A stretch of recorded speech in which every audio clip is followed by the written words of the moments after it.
Hello नमस्कार दोस्तों, एक बार फिर से स्वागत है आपका वोकैब विद रूट वर्ड्स की सीरीज में। और यह इस सीरीज का 6वां वीडियो है। तो चलिए बिना देर के हुए स्टार्ट करते हैं आज की वीडियो। आज का जो हमारा फर्स्ट रूट वर्ड है वो है क्या? एंट एंटी, जिसका मीनिंग क्या होता है? अपोजिट, यानी कि उल्टा। सबसे पहला जो हमारा वर्ड है वो है एंटीडोट। मीनिंग देखते हैं क्या है? Remedy given against a poison. ठीक है, तो एक रेमेडी होती है जो कि पॉइजन के अगेंस्ट, यानी पॉइजन का मतलब क्या होता है? पॉइजन का मतलब होता है जहर। क्या होता है? जहर। तो एक रेमेडी होती है जो कि जहर के अगेंस्ट में दी जाती है, उसको बोलते हैं एंटीडोट, है ना। जैसे अगर किसी को सांप काटता है तो सांप में क्या होता है? जहर होता है ना। तो उसके इलाज में, जब उसका इलाज किया जाता है तो उसमें क्या, उसमें भी एक पॉइजन ही होता है जो कि उस इंसान की बॉडी में जो है इंजेक्ट किया जाता है। लेकिन वो क्या होता है? एंटी होता है, यानी एक ऐसा पॉइजन जो उसको क्या कर सके, उस पॉइजन को मार सके, है ना। तो उसको बोलते हैं हम लोग एंटीडोट। एंटीडोट मतलब एक रेमेडी, ठीक है, जो कि क्या की जाती है? पॉइजन के अगेंस्ट में दी जाती है, यानी जहर के अगेंस्ट में दी जाती है। नेक्स्ट वर्ड देखते हैं हमारा। नेक्स्ट वर्ड क्या है? नेक्स्ट वर्ड है एंटीबायोटिक। क्या है? एंटीबायोटिक। मीनिंग देखते हैं। A medicine such as penicillin और इट्स डेरिवेटिव्स। तो एक क्या होती है? ये एक मेडिसिन होती है, ठीक है। जैसे पेनिसिलिन का आपने नाम सुना होगा, या इसी के जो डेरिवेटिव्स होते हैं, ठीक है। या तो पेनिसिलिन होता है या पेनिसिलिन के ही डेरिवेटिव्स होते हैं, ठीक है। आगे क्या है? दैट इनहिबिट्स द ग्रोथ और डिस्ट्रॉय माइक्रो ऑर्गेनिजम्स। जो क्या करते हैं कि जो माइक्रो ऑर्गेनिजम्स होते हैं बॉडी में, माइक्रो ऑर्गेनिजम्स का मतलब जो सूक्ष्म जीव होते हैं, सूक्ष्म जीव, जो सूक्ष्म जीव होते हैं बॉडी में, उनकी क्या करता है? उनकी ग्रोथ को रोकता है ना, या क्या करता है, या उनको डिस्ट्रॉय करता है। तो उनको बोलते हैं एंटीबायोटिक। तो एंटीबायोटिक क्या होती है? एक तरह की मेडिसिन होती है ना। एक तरह की मेडिसिन होती है जो क्या करती है, जो बॉडी में जो माइक्रो ऑर्गेनिजम्स हैं उनकी या तो ग्रोथ को रोकेगा या तो उनको डिस्ट्रॉय कर देगा, यानी कि नष्ट कर देगा। तो ऐसी दवाओं को हम एंटीबायोटिक बोलते हैं। क्या बोलते हैं? एंटीबायोटिक। तो और वो दवाएं क्या होती है? जैसे या तो पेनिसिलिन होगा या तो पेनिसिलिन के ही डेरिवेटिव्स होते हैं, यानी उसी से जो है बनाए जाते हैं। सो नेक्स्ट जो हमारा वर्ड है वो है एंटी फ्रीज। क्या है दोस्तों? Anti freeze. अच्छा, एंटीबायोटिक के बारे में अगर बात करें, जैसे देखिए इसमें भी हमारा जो रूट वर्ड है वो क्या है? एंटी। एंटी मतलब क्या हो गया? अपोजिट, यानी उल्टा। बायो मतलब होता है लाइफ, ठीक है। बायो मतलब लाइफ, यानी जीवन, यानी जो जिंदा है ना। तो यहाँ पे किसके विरुद्ध? एंटी मतलब विरुद्ध या उल्टा, तो किसके विरुद्ध? बायो, यानी जो जीव हैं उनके विरुद्ध। तो बॉडी में जो माइक्रो ऑर्गेनिजम्स होते हैं, माइक्रो माइक्रो ऑर्गेनिजम्स, तो ये भी एक तरह के क्या होते हैं? जीव ही तो होते हैं, एक तरह के जीव, यानी ऑर्गेनिजम्स ये तो है। और जो कैसे होते हैं? जो कि जिंदा होते हैं। तो उनके विरोध में जो दवा चलाई जाती है वो क्या हो गया? एंटीबायोटिक। नेक्स्ट हमारा वर्ड है एंटी फ्रीज। क्या है? Anti freeze. ओके, मीनिंग देखते हैं। मीनिंग क्या है? A liquid use against the freezing of cars engine. तो कार के इंजन में एक तरह की लिक्विड यूज किया जाता है जो कि क्या करता है, ठंड के दिनों में कार के इंजन को फ्रीज होने से बचाता है। तो उनको, उसको क्या बोलते हैं? उसको हम एंटी फ्रीज बोलते हैं, है ना। क्या बोलते हैं? Anti freeze. तो जैसे एंटी, एंटी का मतलब विरोध या उसका उल्टा, और फ्रीज मतलब फ्रीज, यानी जो फ्रीज ना करे, है ना। तो जो लिक्विड होता है वो क्या होता है? वो एंटी फ्रीज होता है कि वो लिक्विड को कार के इंजन में जो है डालने से क्या होता है कि वो फ्रीज नहीं होने देता इंजन को, है ना। तो इसीलिए इसका नाम क्या क्या पड़ा? Anti freeze. नेक्स्ट है एंटी पर्सपिरेंट। तो एंटी पर्सपिरेंट क्या होता है? Product use to help fight against perspiration. ठीक है, तो पर्सिपिरेशन का मतलब क्या होता है? पर्सिपिरेशन का मतलब होता है दुर्गंध। क्या होता है? दुर्गंध। क्या होता है? दुर्गंध। तो एंटी मतलब उल्टा और पर्सिपिरेशन मतलब दुर्गंध। तो दुर्गंध को मतलब एंटी है, दुर्गंध का क्या है? ये एंटी है, यानी दुर्गंध को दूर करने के लिए जो प्रोडक्ट यूज होता है उसको बोलते हैं एंटी पर्सपिरेंट। एंटी पर्सपिरेंट, पर्सपिरेंट, पर्सपिरेंट मतलब दुर्गंध, एंटी पर्सपिरेंट यानी क्या? जो पर्सपिरेंट के एंटी में दिया जाता है, यानी विरोध में दिया जाता है, यानी दुर्गंध के विरोध में जो प्रोडक्ट यूज किया जाता है उसको हम बोलते हैं एंटी पर्सपिरेंट। क्या बोलते हैं? एंटी पर्सपिरेंट। ओके, तो ये कैसा प्रोडक्ट होता है? ये प्रोडक्ट होता है जो कि ऐसे लोगों को दिया जाता है खास करके जिनको पसीने बहुत आते हैं, जिनको पसीने जिनको पसीना बहुत आता है, तो ऐसे व्यक्ति को इस तरह की जो है प्रोडक्ट को दिया जाता है। तो ये एंटी पर्सपिरेंट क्या करते हैं? ये बॉडी में पसीने को कम करते हैं, मतलब इनके यूज से बॉडी में पसीना कम होता है, और पसीना कम होगा तो पर्सपिरेशन भी क्या होगा? कम होगा, यानी दुर्गंध भी कम होगा। तो इसीलिए इनको बोलते हैं एंटी पर्सपिरेंट, है ना? एंटी पर्सपिरेंट। बढ़ते हैं अपने नेक्स्ट वर्ड की तरफ। नेक्स्ट हमारा वर्ड है एंटी सोशल। क्या है दोस्तों? Anti social. मीनिंग क्या है? Of going against being social. ठीक है, तो एंटी मतलब क्या होता है? एंटी मतलब विरोध में या उल्टा, सोशल मतलब सामाजिक, यानी जो समाज के विरोध में, यानी कि जो समाज से हटा हुआ रहता है, मतलब जो व्यक्ति सामाजिक नहीं है ना? जो झुंड में रहना पसंद नहीं करता, जो लोगों के साथ रहना पसंद नहीं करता, जो अकेला अकेला रहना पसंद करता है ना? ऐसे पर्सन को बोलते हैं एंटी सोशल। क्या बोलते हैं दोस्तों? Anti social. यानी सोशल मतलब सामाजिक और एंटी मतलब जो सामाजिक न हो, है ना? एंटी मतलब क्या? एंटी जो होता है वो किसी भी वर्ड के आगे लग गया तो उसका क्या देता है? उसका नेगेटिव मीनिंग देता है। नेगेटिव तो छोड़िए, उसका जस्ट उल्टा मीनिंग देता है ना? तो सोशल मतलब सामाजिक, एंटी लग गया यानी कि जो सामाजिक नहीं है। ठीक है, एंटी सोशल मतलब जो सामाजिक नहीं है। नेक्स्ट वर्ड क्या है दोस्तों? And acid. क्या है? And acid. मीनिंग देखते हैं। Tablet used against stomach acid. तो एंड एसिड क्या होते हैं? एक तरह की टैबलेट्स होती है, ठीक है, जो कि पेट में क्या अगर एसिड हो जाता है तो उसको जो है उसके इलाज के लिए एंटासिड का इस्तेमाल किया जाता है ना? तो एंड का मतलब ए एन टी या एंटी या ए एन टी दोनों का मतलब उल्टा होता है ना? और एसिड का मतलब आप जानते ही हो, यानी जो एसिड के विरोध में काम करे वो क्या हो गया? एंटासिड, है ना? तो एंटासिड एक तरह की टैबलेट्स होती है। जब कभी भी एसिडिटी हो जाती है ना, एसिडिटी, तो एसिडिटी होने का मतलब क्या हो गया? यानी बॉडी में जो एसिड की मात्रा है वो क्या हो गई? वो बढ़ गई। तो उसको कम करने के लिए हम किस तरह की दवाई लेंगे? हम एंटी एसिड टैबलेट्स लेंगे, है ना? क्या लेंगे दोस्तों? Anti acid tablets. हमारा जो नेक्स्ट वर्ड है वो है एंटागोनिस्ट। क्या है दोस्तों? एंटागोनिस्ट। मीनिंग देखते हैं। A person who actively opposes और hostile टू समवन और समथिंग। तो एंटागोनिस्ट क्या होता है? एक पर्सन होता है, एक व्यक्ति होता है जो कि एक्टिवली क्या करता है? अपोज कर रहा होता है, यानी किसी की विरोध कर रहा होता है या उसके पक्ष में नहीं होता है, या उसके साथ हॉस्टाइल बिहेवियर करता है।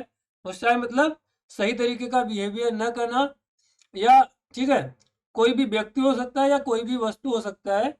तो किसी भी पर्सन का किसी भी व्यक्ति या वस्तु के अपोज में काम करना या रहना या बोलना, उसको बोलते हैं एंटागोनिस्ट। क्या बोलते हैं? एंटागोनिस्ट। नेक्स्ट वर्ड है हमारा एंटीसेप्टिक।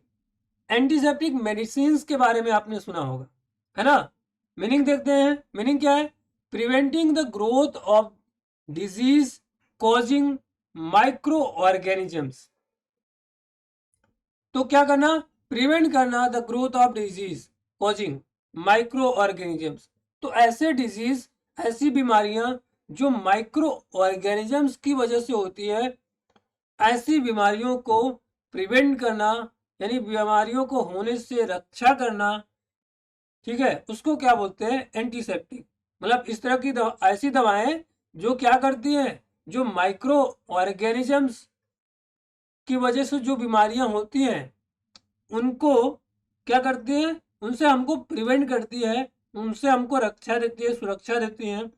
तो इस तरह की जो मेडिसिन होती है उनको बोलते हैं antiseptic medicine. Next root word जो कि आपकी स्क्रीन पे दिख रहा है वो क्या है? वो है पैथो। क्या है दोस्तों? पैथो। तो पैथो का जो मीनिंग होता है फीलिंग्स या सफरिंग्स। ठीक है, फीलिंग्स। फीलिंग्स का मतलब आप समझते हो, भावनाएं।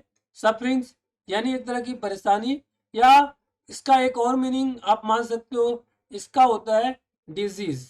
क्या होता है दोस्तों? डिजीज, है ना। बीमारी भी होता है पैथो का मतलब, बट अलग अलग वर्ड में अलग अलग मीनिंग जो है पैथो का हो सकता है ना। ओके, आइए एग्जाम्पल देखते हैं और उससे समझते हैं। हमारा जो फर्स्ट वर्ड है वो क्या है? एपैथी। क्या है दोस्तों? एपैथी। ठीक है, मीनिंग क्या है? नॉट फीलिंग या लैक ऑफ फीलिंग। एपैथी किसको बोलते हैं? जिसके पास जो जिसके पास भावनाएं नहीं है, नॉट फीलिंग्स, कोई फीलिंग्स नहीं है, कोई भावनाएं नहीं है उसके अंदर, ठीक है, तो उनको क्या बोलते हैं? एपैथी। या जिसके पास फीलिंग्स की कमी है, भावनाओं की कमी है, जो व्यक्ति कम भावनात्मक है, उसको एपैथी बोलते हैं, है ना। एपैथी। आपको मालूम है ये भी एक रूट वर्ड है जो कि क्या, जो एक नेगेटिव सेंस देता है। किसी वर्ड के अगर स्टार्टिंग में लगा है तो एक नेगेटिव सेंस देता है, ठीक है। तो यहाँ पे पैथी, पैथी जो है, पैथी में क्या वर्ड, रूट वर्ड आता है? पैथो, है ना। तो पैथो का मतलब हमको मालूम है, फीलिंग्स, भावनाएं होती हैं, ठीक है।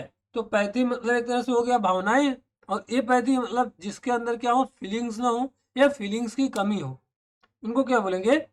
Apathy. Clear? Okay, next word है हमारा एंटीपैथी। क्या है दोस्तों? एंटीपैथी। मीनिंग देखते हैं, फीलिंग अगेंस्ट।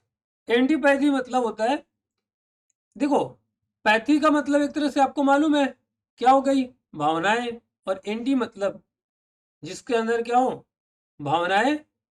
एंटी मतलब क्या होता है? एंटी मतलब उल्टा, ठीक है, या उसके विरोध में। तो एंटीपैथी क्या होती है? फीलिंग्स अगेंस्ट, यानी किसी के जो भावनाएं हैं उसके अगेंस्ट में जो सोचता है, या उसकी जो भावनाएं उसके अगेंस्ट में है, उसको बोलते हैं एंटीपैथी। क्या बोलते हैं? एंटीपैथी। नेक्स्ट वर्ड है हमारा सिंपैथी। क्या है दोस्तों? सिंपैथी, है ना। सिंपैथी। तो यहाँ पे आपको मालूम है सिम, सिम भी एक रूट वर्ड है जो मैं आपको पढ़ा चुका हूं, जिसका मतलब होता है टुगेदर, है ना। क्या होता है? टुगेदर, या इसका हिंदी में मीनिंग होता है के साथ, टुगेदर या के साथ, है ना। मीनिंग देखते हैं, to feel what another feels. मतलब अगर कोई अदर पर्सन जो कि जो फील कर रहा है, अगर सेम चीज आप भी फील कर पा रहे हो, यानी आप क्या दिखा रहे हो? आप सिंपैथी दिखा रहे हो। क्या दिखा रहे हो? सिंपैथी दिखा रहे हो। तो यहाँ पे सिम का मतलब बताया आपको, सिम भी एक रूट वर्ड है जिसका मतलब क्या होता है? टुगेदर या के साथ। और पैथी मतलब भावनाएं, यानी हमारी जो भावनाएं हैं वो आपके साथ है ना। जैसे अगर किसी, जब कोई मर जाता है, ठीक है, किसी के यहाँ अगर कोई जब व्यक्ति मर जाता है तो बहुत सारे लोग वहां पे जाते हैं, उस पर्सन को क्या देते हैं? सिंपैथी देते हैं। सिंपैथी देने का मतलब यह है कि बाकी लोगों का ये कहना था कि जो आप फील कर रहे हो, जो आप महसूस कर रहे हो, सेम चीज हम भी महसूस कर रहे हैं। तो इसका मतलब क्या, हम उनको अपनी सिंपैथी दे रहे हैं, है ना, यानी उनके दुखों को हम भी महसूस कर पा रहे हैं। नेक्स्ट वर्ड है हमारा टेलीपैथी। क्या है दोस्तों, टेलीपैथी। तो टेलीपैथी का मीनिंग मैं आपको पहले ही बता चुका हूँ। टेली भी एक रूट वर्ड है जिसका मतलब होता है दूर, और पैथी मतलब भावनाएं। यानी कि दूर किसी व्यक्ति की अगर आप भावनाएं जान पा रहे हैं, तो जिस टेक्निक की वजह से अगर आप दूर बैठे किसी व्यक्ति की भावनाओं को जान पा रहे हो, ऐसी जो टेक्निक्स होती हैं उनको बोलते हैं टेलीपैथी, है ना। मीनिंग क्या है, knowing how someone far away feels. कोई व्यक्ति अगर दूर है तो वो क्या सोच रहा है उसको जान जाना ही टेलीपैथी बोला जाता है। क्या बोला जाता है, टेलीपैथी। आपने एक कहावत सुनी होगी कि अगर दिल से किसी को याद करो, अगर दिल से किसी को याद करो तो आपकी आवाज उस तक पहुंच ही जाती है ना। तो देखिए ये एक कहावत सिर्फ नहीं है, ये सच भी है। अगर आपका कनेक्शन अगर अच्छा खासा है, ऐसे समझिए किसी भी पर्सन के साथ आपकी बॉन्डिंग, आपका कनेक्शन जितना अच्छा होगा, उतना ज्यादा ही क्या कर पाओगे, आप दूर रह करके भी उस व्यक्ति की भावनाओं को आप समझ पाओगे। वो क्या सोच रहा है, क्या फील कर पा रहा है, आप उसको फील कर पाओगे।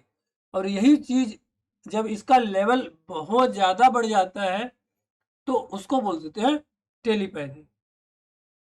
पहले समय की बात करें तो इतनी ज्यादा टेक्नोलॉजीज वगैरह थी नहीं, तो ये टेलीपैथी का लोग बहुत ज्यादा इस्तेमाल किया करते थे। बट आज के समय में टेलीपैथी मतलब आई थिंक बहुत कम ही लोगों के पास, शायद 1% उनके पास ही ये तरह की टेक्निक्स होगी। टेक्निक क्या है, एक तरह से एक एक्सरसाइज है। आप आपका कनेक्शन लोगों के साथ कैसा है, अगर जितना ज़्यादा मजबूत होगा उतना ज़्यादा ही आप क्या कर पाओगे, व्यक्ति दूर भी होगा, ठीक है, फिर भी आप क्या लगाओगे, उसकी फीलिंग्स को आप जो है फील कर पाओगे। ठीक है। नेक्स्ट वर्ड, नेक्स्ट वर्ड है हमारा पैथोलॉजी। क्या है, पैथोलॉजी, है ना। मीनिंग क्या है देखते हैं, स्टडी ऑफ सफरिंग और डिजीज। किसी भी बीमारी का अध्ययन करना, उसको क्या बोलते हैं, उसको बोलते हैं पैथोलॉजी। क्या बोलते हैं, पैथोलॉजी, है ना। जैसे अब यहाँ पे समझिए आप, पैथो, तो पैथो एक रूट वर्ड है आपको मालूम है, जिसका मतलब फीलिंग, सफरिंग या डिजीज, है ना। और यहाँ पे लॉजी भी एक रूट वर्ड है, आपको बताया था पहले ही कि लॉजी एक रूट वर्ड है जिसका मतलब होता है स्टडी, है ना। तो पैथो यानी फीलिंग्स और लॉजी मतलब स्टडी, है ना। लॉजी मतलब स्टडी। लेकिन यहाँ पे पैथो का जो मीनिंग है, मैंने आपको 3 मीनिंग बताए, फीलिंग्स, सफरिंग, डिजीज। बस बट इस वर्ड में जो पैथो का जो मीनिंग है वो है डिजीज। क्या है दोस्तों, डिजीज। यानी पैथो मतलब क्या हो गया, डिजीज, और लॉजी मतलब स्टडी। तो बीमारी की जो स्टडी है, डिजीज की जो स्टडी अध्ययन है, उसको बोलते हैं पैथोलॉजी।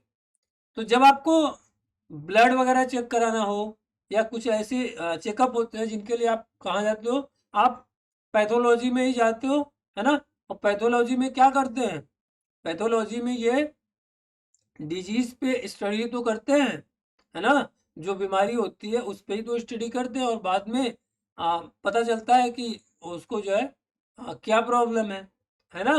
तो यहाँ से जो है पैथोलॉजी वर्ड बना। Next root word, next root word आपकी स्क्रीन पे क्या है, ग्राफ, है ना। तो अंग्रेजी में आपको मालूम है, अंग्रेजी में ग्राफ या ग्राम दोनों का मतलब होता है लिखना। क्या होता है दोस्तों, लिखना। तो कहीं भी ग्राफ, GRAPH या ग्राम वर्ड आ जाए, इसका मतलब लिखना होता है ना।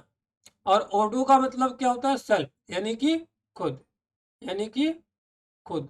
और बायो मतलब होता है लाइफ, यानी कि जीवन, यानी कि जीवन। ओके, चलिए एग्जाम्पल देखते हैं और अच्छे से समझते हैं इनके मीनिंग्स। हमारा जो फर्स्ट वर्ड है वो क्या है? कैकोग्राफी। क्या है दोस्तों? कैकोग्राफी। तो यहाँ पे देखिए कैको, CHO, ये भी एक रूट वर्ड है। और कैको का मतलब आपको बताया था बैड, है ना। और ग्राफी किससे बना हुआ है? ग्राफ से, है ना। इसमें रूट वर्ड क्या है? ग्राफ है, यानी लिखना। और कैको मतलब बैड, यानी कि जो बैड हैंडराइटिंग्स होती हैं उनको बोलते हैं कैकोग्राफी। क्या बोलते हैं दोस्तों? कैकोग्राफी, यानी कि बैड हैंडराइटिंग। वर्ड है बिब्लियोग्राफी। क्या दोस्तों? बिब्लियोग्राफी। तो देखिए बिब्लियो का मतलब क्या होता है? बिब्लियो का मतलब एक तरह से बुक होता है। क्या होता है? बुक। और ग्राफी मतलब लिखना। तो ऐसे समझिए कि अगर आप एक बुक लिख रहे हो तो उस बुक को लिखने के लिए आप मान लीजिए कई और बुक्स का सहारा लेते हो, है ना। तो उसको क्या बोलेंगे? बिब्लियोग्राफी। मतलब आपने एक बुक लिखने के लिए आ, और जो बुक्स की सहारा लिए उनको बोलते हैं बिब्लियोग्राफी करना, है ना। मीनिंग देखते हैं क्या है? The written list of all the books use in a report और बुक। तो किसी भी बुक को जो है लिखने में जिन बुक्स का इस्तेमाल किए हो, या किसी भी रिपोर्ट्स को तैयार करने में जिन बुक्स का आपने इस्तेमाल किया है, ठीक है, तो उनको बोलते हैं हम लोग बिब्लियोग्राफी, है ना। उन बुक की जो लिस्ट होती है उनको बोलते हैं बिब्लियोग्राफी। नेक्स्ट वर्ड है बायोग्राफी। क्या है दोस्तों? बायोग्राफी। यहाँ पे भी एक तो रूट वर्ड है बायो, और बायो का मतलब होता है लाइफ। बायो का मतलब लाइफ। और ग्राफी, ग्राफी में हमारा रूट वर्ड है ग्राफ, यानी कि टू राइट, यानी लिखना। बायो मतलब लाइफ, और ग्राफी मतलब, ग्राफी में जो रूट वर्ड है ग्राफ, यानी उसका मतलब लिखना, यानी लाइफ के बारे में लिखना, जीवन के बारे में लिखना, है ना। तो किसी के जीवन के बारे में लिखना उसको क्या बोलते हैं? उसको बोलते हैं बायोग्राफी, है ना। मीनिंग क्या है? A book written about a person's life. तो किसी भी व्यक्ति के जीवन के बारे में जो बुक लिखी जाती है उसको बोलते हैं बायोग्राफी। नेक्स्ट वर्ड देखते हैं। नेक्स्ट वर्ड क्या है? ऑटोबायोग्राफी, है ना। तो हमारा एक रूट वर्ड ऑटो, जो कि यहाँ पे आपको बता रखा है, यानी सेल्फ, यानी खुद। बायो मतलब होता है लाइफ, और ग्राफी में रूट वर्ड है ग्राफ, यानी इसका मतलब होता है टू राइट, है ना। तो ऑटो मतलब खुद, बायो मतलब लाइफ, ग्राफी मतलब लिखना, यानी खुद के बारे में, खुद की लाइफ के बारे में लिखना, उसको बोलते हैं ऑटोबायोग्राफी। मीनिंग क्या है? Writing about a person's life written by that person.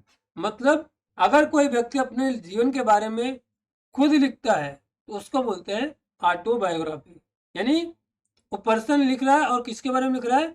खुद की लाइफ के बारे में लिख रहा है, ठीक है।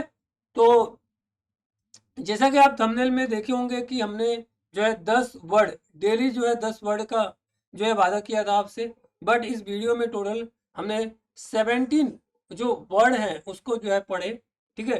तो आपको ये हमारी वीडियो कैसी लगी आप प्लीज़ कमेंट करके ज़रूर बताएं।